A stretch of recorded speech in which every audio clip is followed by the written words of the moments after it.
So Mike Seattle, Hey, not Dr. Feinerman. Mike Seattle, you're on now. And okay. Here's our topic. This is supposed to be Tome. Oshaiya is, if he shows up, was going to speak about director's cut, is what he called it. Why do I eat? What do I do? Where am I now? And here's his description. Emenonymous invites us to consider questions from the context of practicality, applying traditional principles to the choices in our lives. Bring questions that address the practical application of principles to our choices. Here's study questions. Am I perfectly fulfilled right now? What are my desires? Do they support my growth and health or inhibit them? Can I live without engaging in the exchange of symbols? What is a cash economy and do I need it? To what resources would I no longer have access without it? Can I imagine a thriving community of healthy people without money necessary for its maintenance? Good luck. This is a very straightforward series of questions for macros. We deal with this every day, right, Maria? Right. Amanda, you're on board with this too. Okay. Why do I eat? What do I do? Where am I anyway? These are fundamental questions. May I suggest to all of us, listen to Pema Chodron. Pema Chodron is the abbess of a Buddhist monastery in Nova Scotia. She just had a wonderful lecture entitled "The World is Burning and How Are You Doing?" This is a generous macrobiotic title. You shouldn't be surprised, since macro, of course, is derived from Buddhism. The world is burning. How are you doing? Why do I eat? What do I do? And where am I anyway? As macros, how do we answer these questions? There really, for me, it's only one question. It's 3 question marks, but it's only one question. Let me hear people say, give an answer. What do we look for to answer these questions? Clara, let's start with you.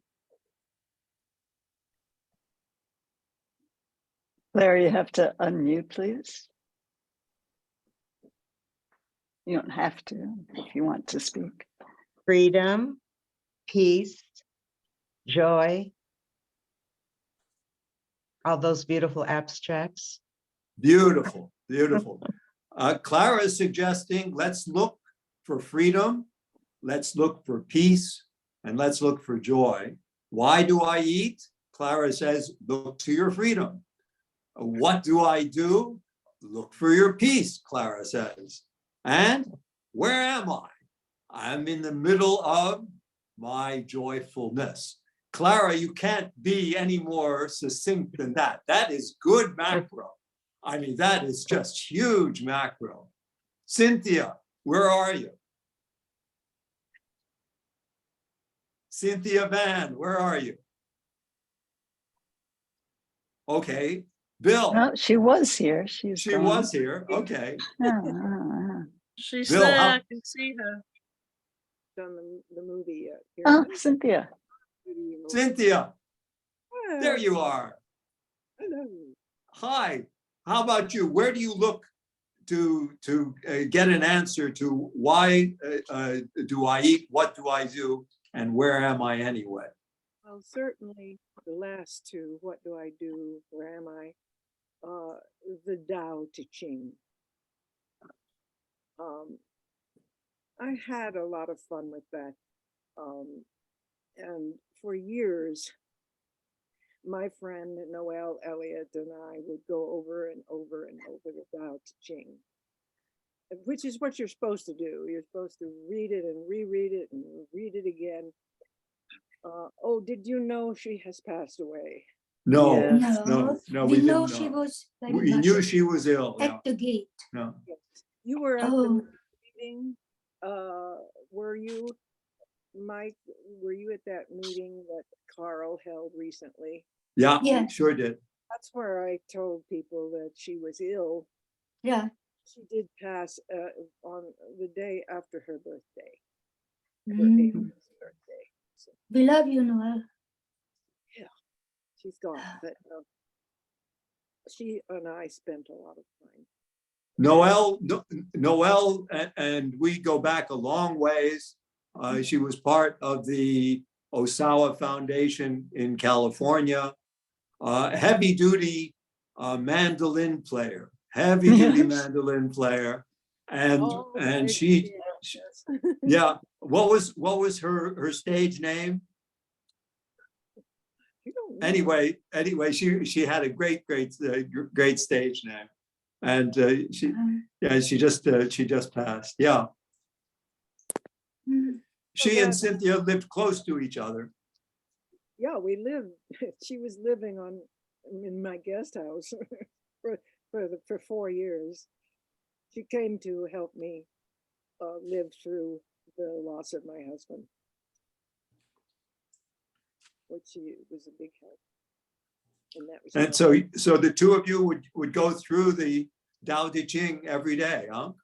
No, we did it weekly Yeah. on a Sunday morning, and we asked each other questions from reading the poetry, and came to some conclusions. And one conclusion is that each time you read the Tao, even if you're reading the same paragraph, it's different. It changes with you. It's just miraculous. That's beautiful, absolutely beautiful. Every time that you read it, it's different. You can even say it changes. Absolutely, no. It's just lovely. Something really important to learn. And Eduardo. Hey, Eduardo, how about you? Where do you look to answer those three questions? Why eat? Why? What do I do? And where am I? first thing, thank you for asking me. It's very. I was thinking here. I think that I'm a sailor of the winds of life. I don't have control. Only thing I have control is my breathing, because I can control my breathing. I can do prana yoga, but outside me, everything is changing in constant movement, and I need to navigate my life the way I can. Find my own tools, my own center. It's important to me to find the center. I was thinking a lot now we're talking that when I was talking to Kikuchi, and people came to him to advise, and came to him because he was sick, out of. He said, when you go to the mechanic, the first thing, you put the shift on neutral, and then from on neutral, you can tune the motor. But we don't get on neutral anymore. We have a medicine, we have a pill, we have something. We are on this spiral of out of control. And it's very difficult to go back and put the motor on neutral. Make it pop, pop, pop, pop, pop, and then you can feel what is the air, what's the gas, what it is. And then you can tune in to step into the gas again.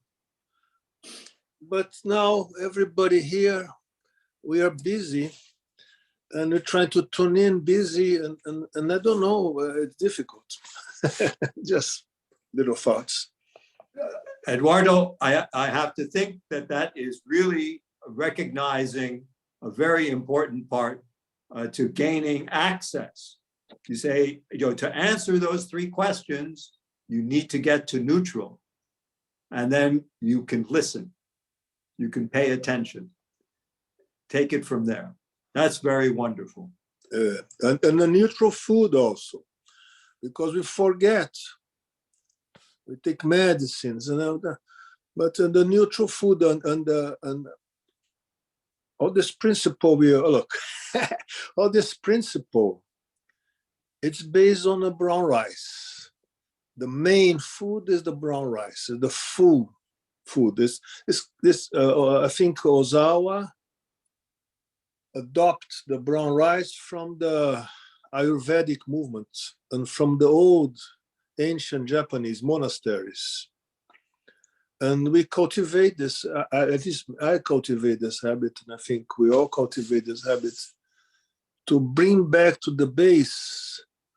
And of course, I like to drink a beer, I like to drink wine, I eat fish, meat. Red blood animals that suffer to die is not something that I feel attracted to eat, But I think the brown rice is a center, as they say, the principle. There are complementary things around it, but the main, it's very difficult to keep the center. It's very difficult to. I started this conference, I was logging in, there's a bunch of new people I never saw in my life. I went to the kitchen, and Bernadette Kikuchi taught me a little secret. I put my short grain brown rice on the blender, and I pulse. I don't break the grain, I just pulse, just to remove a little bit of the skin. Pulse 1, 2, 3, 5 times. And then I put an Oshaiya pot to cook. And this makes our rice much easier to chew, much easier to digest, the bloating.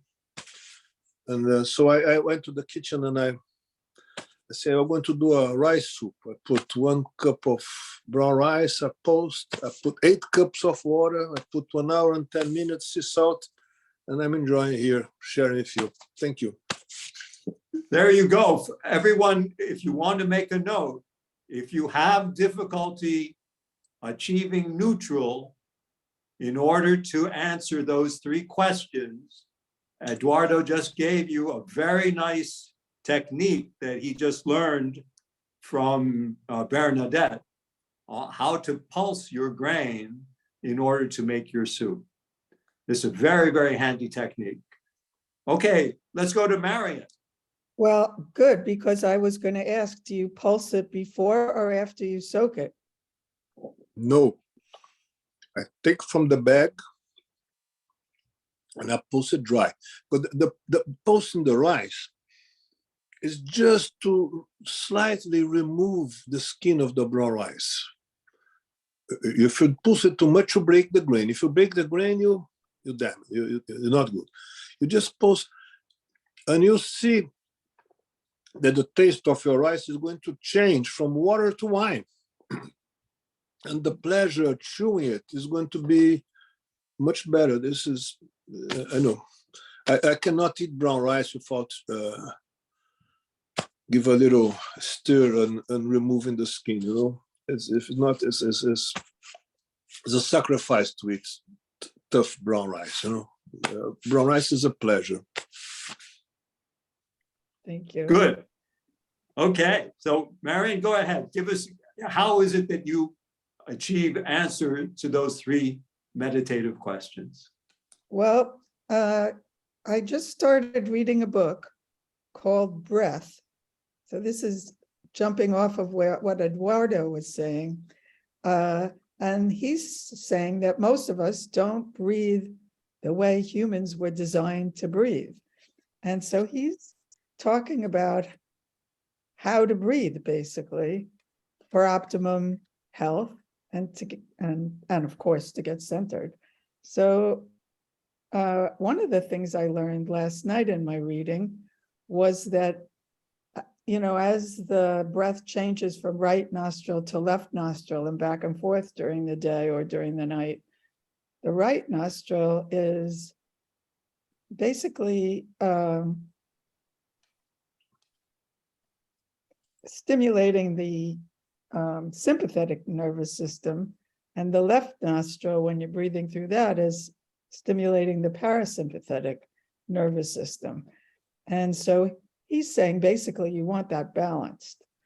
And so anyway, there's some, I haven't really gotten to too much of techniques, but he's mostly telling his story about how he went from not being able to breathe well to being able to breathe great.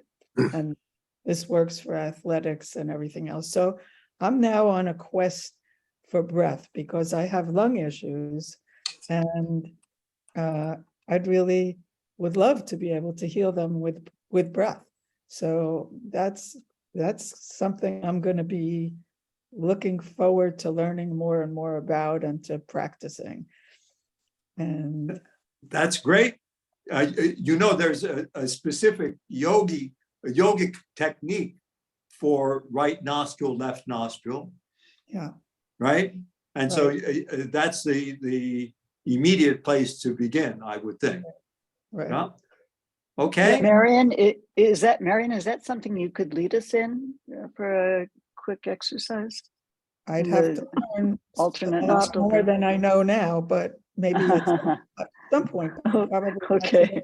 I mean, one of the other things he's saying is you want to breathe slowly, even if you're running or cycling or doing athletic events. You want to breathe in slowly and breathe out slowly, and you want your exhale to be as complete as possible, because that's what determines how much you can inhale, is emptying. And Tome's here. I remember that from Tome Kundalini is here. yoga. Tome is here. So guys, let me introduce Tome, bring him into the conversation. Marion, thank you so much. Yeah. Hold on just a minute. And Tome, greetings. 20 minutes late, that's not bad. Can you say hi? Tome. We see you, but you're muted. You need to turn off the mute.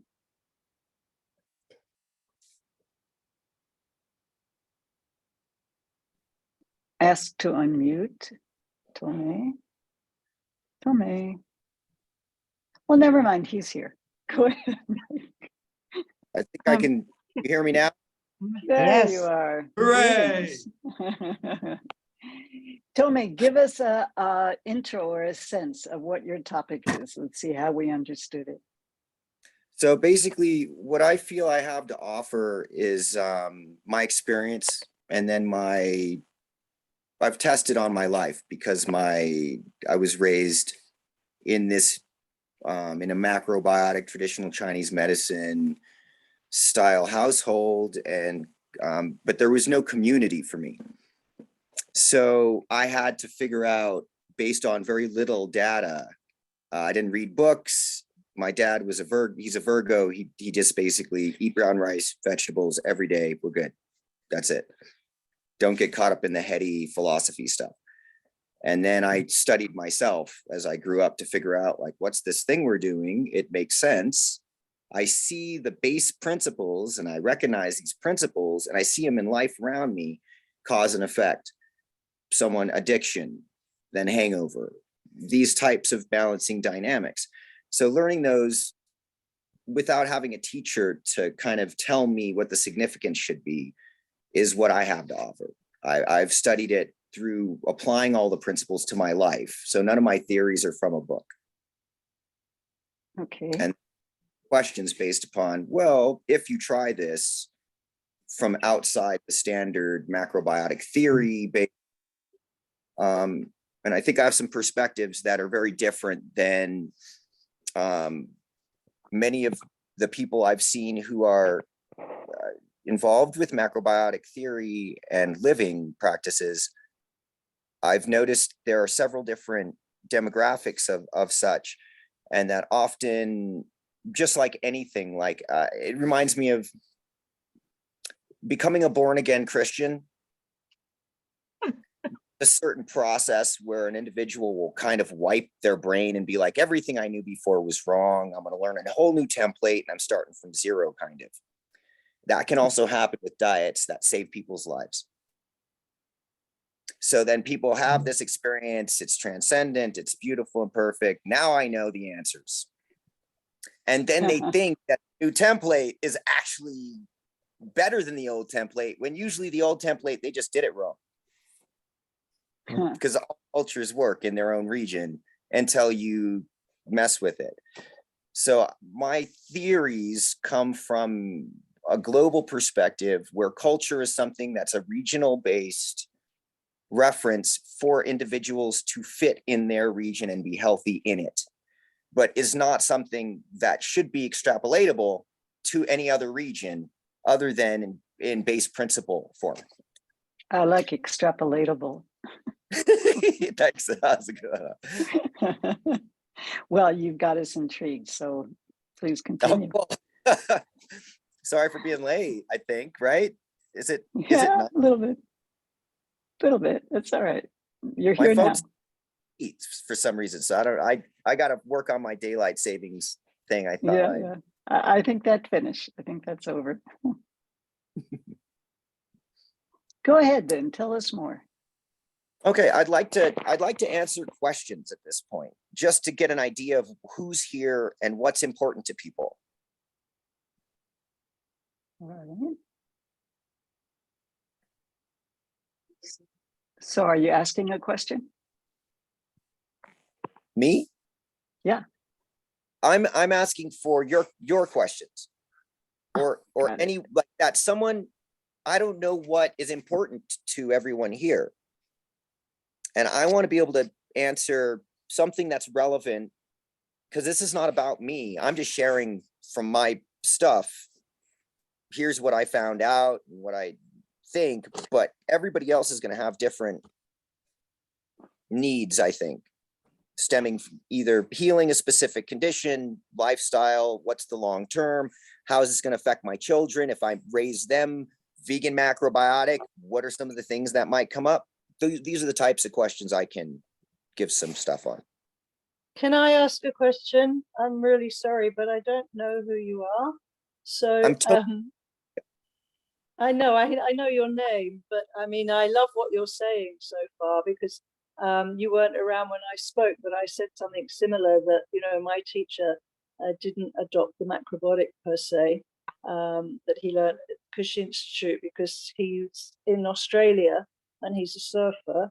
And he, you know, he said, I think we need to learn how to apply the 5 elements wherever we are, so that we can adjust and adapt according to what country we're in, seasons we're in. So I exactly, you know, I agree with you on that. But I don't know who you are in terms of, can you just, I mean, I guess everyone else here knows you. I'd just like to know what. No one knows me. I'm the guy who was raised macrobiotic, so avoided all the people who are macrobiotic. Why?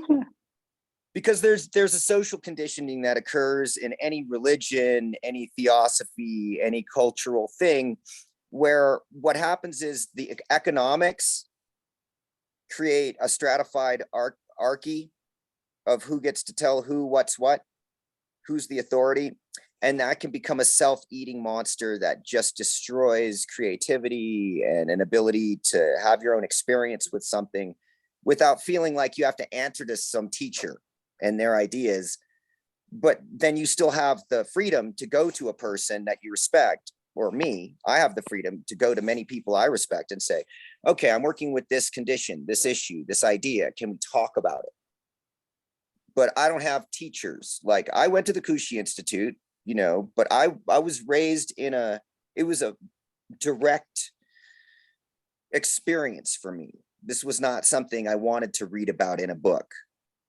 I wanted to see its effects on me and then change things and see what was different, and then apply it to my life as a whole, instead of just kind of a piecemeal tool that I could use to address personal ego stuff, where it's like, I need to fix my arm because I hurt.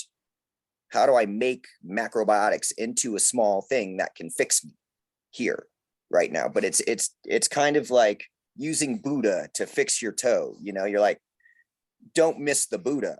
It's more of a principle-based thing that results in, for me, creating practices and evolving practices that are life practices that work for me, that help me to maintain a balance and homeostasis in a culture, emotionally, in a family, in a relationship, raising children.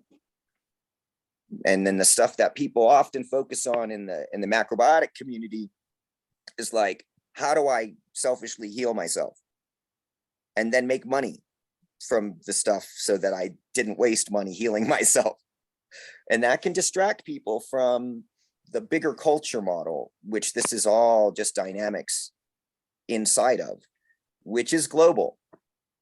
And if we don't have that sense of global fairness, sort of, that this is all happening to everybody, it's easy to kind of give ourselves little extra stuff to get stuff and justify things. And suddenly Christianity becomes like an excuse to invade other countries. Ironic? But that's what happens when it becomes a tool rather than a living practice for me, was what I noticed. And that's why I approach in the way I do. So are you a practitioner? Do you work with it, or are you just living it? That's an interesting way to phrase that question. I think you should examine the question you asked and rephrase it. I don't want to. I'm happy with the question the way it was. Thing. You were actually giving me rhetorical proposals, suggesting to me what my life must be like, either or. That assumes or something else, whatever. But I'm saying, what's your real question? It should be an open-ended thing that I can answer with my experience, or it's going to be difficult to answer in your phraseology, the way you phrase it. Could you ask that one more time, please? So that you're asking. I want to know if you're a practitioner or if you're just living it. There's not a distinction. How could there be a distinction between the two things? Because one is where you see clients and they pay you for your knowledge and expertise. And the other one is where you don't see clients. I'm saying that a practitioner is a martial artist who lives it. Economics destroys your ability to be the thing, because now you're going to have to egoically separate yourself as a better to be able to feel like you can condescend to people and heal them. And then that creates a distinction you have to pose. You have to kind of be like, no, I'm okay. I got it. Otherwise you won't come to me and pay me money to tell you how to be. The problem with that is it's false. Like, I'm no better than you. I'm no more healthy than you, no matter what. In terms of your health is a different barometer than my health. What's healthy for you is based upon your weaknesses, not my theories. I don't agree with you, because that's not how I live, and that's not how I practice. And that's not how I was taught. So I think that what you're saying is a possibility, and there's definitely people that are not statements about health, because I'm here to talk about my experience right now, and then I'll listen to everybody else speak when it's their turn. But I'm here to answer questions, not argue. So if you have a question about my experience that would be valuable to you, I'd love to answer that. But otherwise, I'd like to move on to the question. So that's what I would like to know. So you're saying that you don't see clients because I'm saying it would be between those two things as different. So that's a different, you're asking a question that's in your world but doesn't exist in mine. I've never had a distinction. Everything I do is from a macrobiotic standpoint. It's been my entire existence. I don't have a choice. It's like asking a Buddhist if they stop being a Buddhist if they don't charge people money to tell them about Buddhism. Do you see how kind of odd that might be for me? Mm-hmm. Distinguishing my identity from a practice that someone sells. Right, I hear you. They don't have the identity. If you were raised macrobiotic, you would understand it's a very different experience than using it as a tool. It's like converting to Buddhism or being raised in the Philippines as a Buddhist. Mm-hmm. You don't go to the Filipino person in a Buddhist culture and say, yeah, but do you charge people? For what? To tell them about your experience of Buddhism. Well, that would be it would kind of undermine my experience of Buddhism, because in Buddhism, we're not supposed to charge. So that's my experience of this spiritual philosophy, which is basically traditional Chinese medicine, the alchemy of life. And then so they can heal themselves in other cultures and use those valuable tools. That's my understanding. I've got a question. Mhm. Can you tell us about something that you wanted to heal in yourself and how you went about doing it? Absolutely. My life is a series of me balancing myself. And I think the biggest healing thing I did was realize I didn't need to be healed. That we survive or we die. How we feel about it, that has to do with attitude, and that has to do with condition, and it has to do with environment. So the part that's me may not fit in the jungle environment when I get there. It will be uncomfortable because I'm used to the snowy environment, my body, my physical. That adjustment, macrobiotics helps me to understand how to help myself adjust. But whether I'm healthy or unhealthy is kind of an arbitrary judgment on my part. We can't know, we can just feel or have like a conditional specific that I'm going, oh, my breathing isn't as nice as I'd like it to be. Okay, I'll drink something that's astringent. That will help to clean out my lungs. But it's a very pointed application for me. Like each day, I'm doing things to affect my condition. Every time I have a ritual, it's repeating that conditional application. Any ritual. So smoking a cigarette, eating brown rice every day, eating green vegetables every day.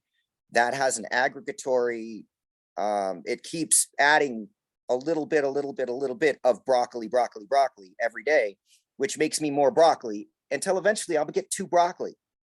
I'll be too broccoli. And I'll have to get a little less broccoli and maybe balance the broccoli with carrot. That type of stuff is how I look at life. So it's a balance of a dance that when I feel like I'm not fitting quite right in my environment, I work with my diet to help me, my rituals in my diet. That could be watching TV, that could be sex, that could be a relationship, that could be a work job. All these things are diet for me. Physical diet is the most direct way to affect alchemically my condition. So I know that, so then I apply that first. If I'm feeling out of sorts, I make food that will help me to balance my physiology and emotions. And then I do things like practices, push-ups, go outside, get some sun, sit in the sun, meditate, do yoga. All that's a part of the same cosmology in my experience. I don't distinguish one as a tool. They're all parts of a dance. And if I'm not balanced, I'll know because I feel resentful. I'm judgmental. I bend to like arrogance or ego or having to prove something. That's how I know I'm unhealthy, but it's not so much about my body. It has more to do with my full mentality, my attitude. That's how I gauge my health. And if I'm in a good balanced attitude, I could feel pain and be fine. But it's that distinction for me is very important. That's the living distinction between it's a practice where I can like, but let's say I got stabbed in the throat once with a ski pole. Okay, when I was 24, near-death experience, I should have died. I didn't. I don't know why. So then I grabbed it. The guy let go of it and went, oh, crap. And then I went, I'm not dead. Can I pull it out? Pulled it out. And then I did a scan of my body. I could feel the blood coming into my neck through some capillaries that got burst. And I got taken to the hospital, the emergency room. At the emergency room, they brought in a bunch of people and they're like, whoa, this is crazy. We got to check this out. And I waited till the head doctor got there and I said, what can you do for me? I check myself out of hospitals every time. And basically, first I find out what they can give me. So I said, what can you do for me? He said, well, we're going to cut you open and we're going to check and see why you lived, basically. And I'm like, I'm good. I'll sign up. Did you know tetanus shot? I said, nope. I know that won't work after the fact anyway. So let's do it. So they let me sign out. I went home. I gargled salt water. I ohmed.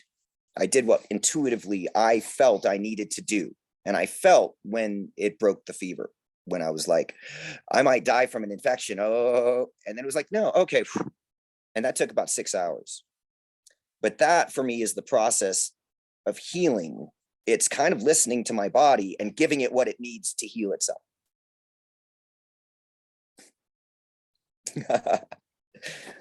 Can I say that I think that you, Tome, or how you pronounce your name, and Amanda Wright are actually very similar, although you kind of were not in some words. Mhm. Thank you. Is Amanda Wright the woman that had just asked a question earlier? Yeah. I think we're all in the same boat. We're approaching a thing that isn't ours, and we're trying to integrate with it in a way that could help us to heal ourselves and others. Whether we evolve economy in that does change it in my experience. And that's why I've avoided that. I've never charged anybody for healing. So I could maintain a spiritual healing position that, like, poor people can come to me and I'm not going to be like, ooh, do you have 20 bucks? They're like, but I'm dying. Sorry, no 20 bucks. Can't help you. So I had to be, I'm kind of the sacrifice for that was my thing, so that everybody didn't need to do it. I'm representing for sharing that in this way because I got it free. I didn't have to pay for it. So it's fair for me to give it free. If someone else pays for it, the karma is that then you charge for it, unless you can really, that's a difficult leap though,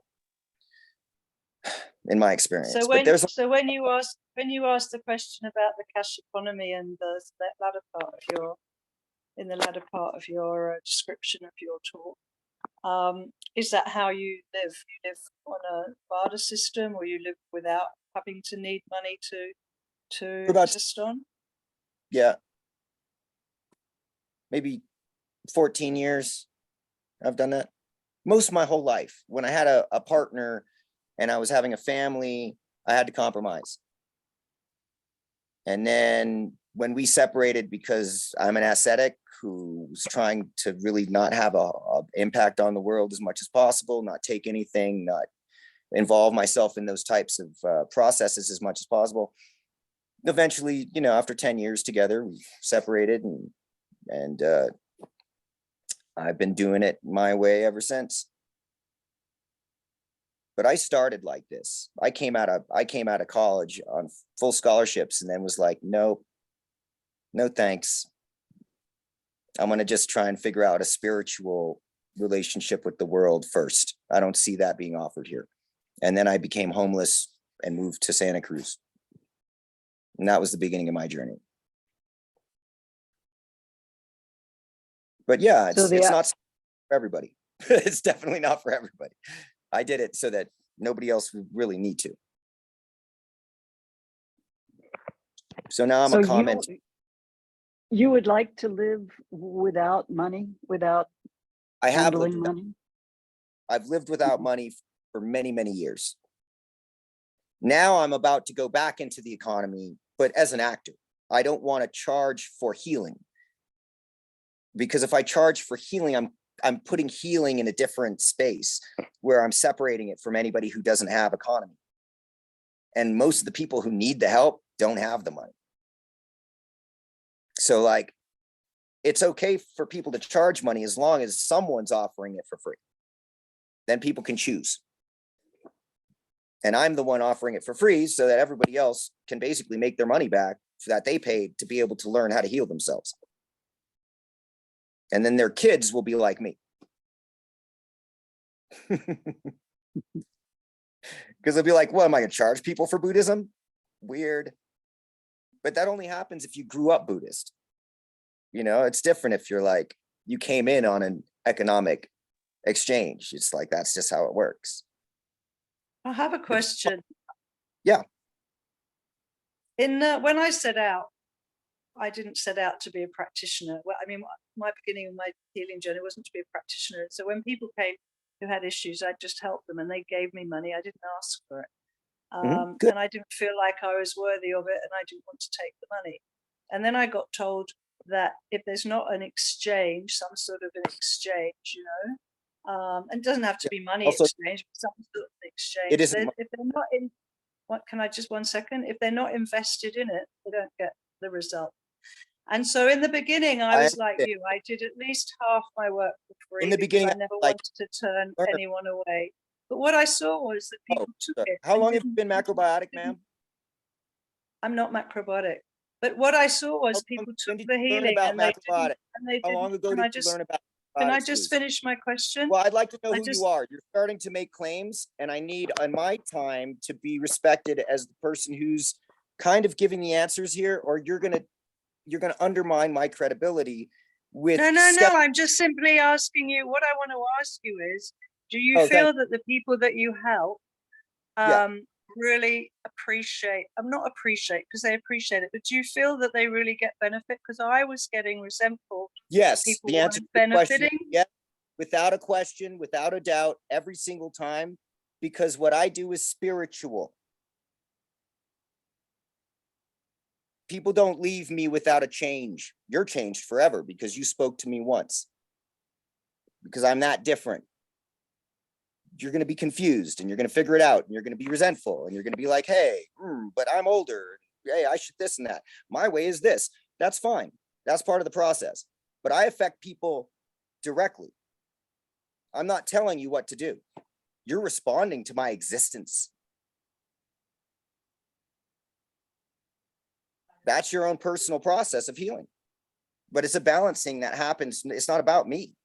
I just trigger it by existing. And then if you want to ask me questions, I could tell you what I think, but it may not be true for you. I take that for granted. I've studied all the different forms, Ayurveda, traditional Chinese medicine, the books of Oshaiya, or you know what I mean, like Kushi, I've looked into the stuff and I realize it's all the same. They're all talking about life, and life was here first. So if you look directly at life, that's where the real spiritual impact is going to be. And then because what we're trying to change here in people is not them, it's to give them the empowerment to heal themselves and be accurate. But that means being able to sense accurately what's going on without our ego being like, I got this. I already knew. Yeah, I got it. That's the part that inhibits most people's healing. It's not that they don't know smoking's going to kill them. It's that they're like, yeah, but it's less about the knowledge and more about the spiritual acuity, in my experience, where people are dedicated to their own healing and have a concept of what that means in practice. So I show someone, this is me, you can be like sharp like this or soft like this or whatever. I'm just me, and I'm going to be honest with you. And you could take this information and learn from it, or you could throw it away. Most people throw it away. The people that come to me directly, I have a direct connection with them. So I'm like, this is personal for me. And that means that I'm working with you. So when you come to me, I'm going to check you on your diction, your presumptions, and all I'm going to do is keep things clean. So you're asking for what you want, and I'm giving you all I can give you. And then after that, we're done. Because people want to get in this back and forth where it's this dynamic, and then I'm making you do a thing that's making me do a thing that eventually is going to make a thing. You don't know what you're doing. Just heal. That means yoga. That means meditation. That means looking at yourself. All I can do is tell you where I see imbalances. Only you can fix them, because it's your practices that create the imbalances. So like, if you want to keep smoking cigarettes, I can't save your lungs any better than you can. And your problem is really how you feel about killing yourself a little bit, and if it's worth it.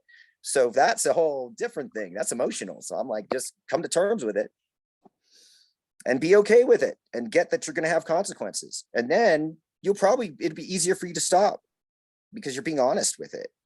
But that's where I see the real struggles for most people. It's psychological, it's ideological, it's identity, ego. I know what I'm doing. I deserve this. Other people should that. I just meditate. People come to me when they need help or they want help. Most of the time, they don't ask for what they want or need, though. And we got to dance around. And eventually it gets to this point where they're like, okay, what I really want is this. You're like, okay, here, have a cup of coffee. We're good. Like, have some tea. But it's got to be a living practice for me. It's why I left college. The head of the department was not healthy to me. The people who were teaching us, they didn't seem like healthy people. spiritually in general. And I was like, I don't want to become like you by studying your thing. So I became the thing. And now people, if they see something they want to emulate or learn from to do for themselves, not to be like me. I like that you can do handstand push-ups at 50, TJ. I like that you can do backflips. I like that you could do stunt work. I like that you're a weightlifter who can lift twice your weight. I want to be able to do that too. You know, okay, I'll tell you what works for me. But for me, it's more that kind of thing. Thank you for asking. So Tome, you're really mixing things up here for us. You're giving us a lot to think about and to reflect. And I understand that's your purpose. So we're about at the end of time because I want to give a break between each session. So unless you have some burning last statement, otherwise I don't we'll take a break. Okay, in closing, for my little piece, I would like to say that how we approach macrobiotics as a philosophy that we apply to our lives changes what our goals are going to be. And the more we can maintain a non-self-conscious goal that doesn't really relate to anybody else's judgment, the closer we get to an internally integrous experience that's more of a dance than like, ooh, gotta fix something, gotta fix something, gotta fix something. That can never end. So best of luck to everybody in having a graceful and enjoyable dance with life. Thank you.